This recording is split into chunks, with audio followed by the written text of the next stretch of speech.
Hey, this is Bartie. We're here at the Bishop Skate Park in Oceanside. Today we're going to be showing you trick tips on certain tricks.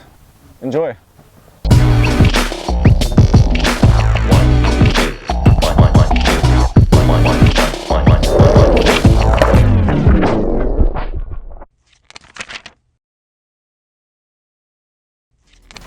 Okay, today we're going to be learning backside blunts. That's a very similar trick to the blunt to fakie, but with this one, the same steps, you've got to get your speed right, get used to having the right speed to come up the ramp and lock onto the towel on the back of the truck, sitting on the back truck.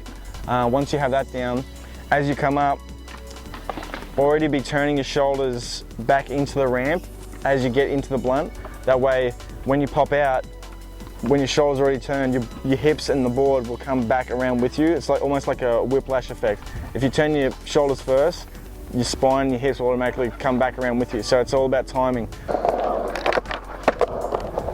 Pop out like the regular blunt and just be patient, watch the board, and as it comes around, you've got to keep your feet with the board. That's a big key, because sometimes you just want to rush and run away, but just be patient, watch it, and as it floats around, once you see it's in the position to land and roll away, extend your legs and push the board to the surface of the ramp, and then once you hit the ramp, compress again and roll away. Okay, so when you come up for a back blunt, it's the same motion as the blunt to fakie, but instead of coming straight up and keeping all your body straight to come back in, you kind of come up, and when you get into that position, you already turn your shoulders, and at the same time when you turn your shoulders, you're already popping in. And once your shoulders are turned, your hips and your legs will catch up with you, and it's just a matter of being patient, waiting for it to come over, and extending your legs to land and roll away.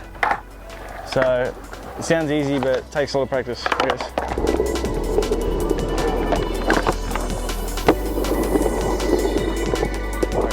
The most difficult thing you're going to have with this trick is your feet feeling weightless on the board when you pop off. You've got to be very solid with it and be patient with it, and you feel like you're not on the board anymore, your feet. So sometimes the best thing, once you get comfortable, you can almost be watching your feet on your board for this trick, because you know where the coping is, you know where everything is. And sometimes you may hang up a little bit. You may kind of come off and go to pivot, but that sometimes you can work. Sometimes that's easier to learn, just going to pivot first and coming in.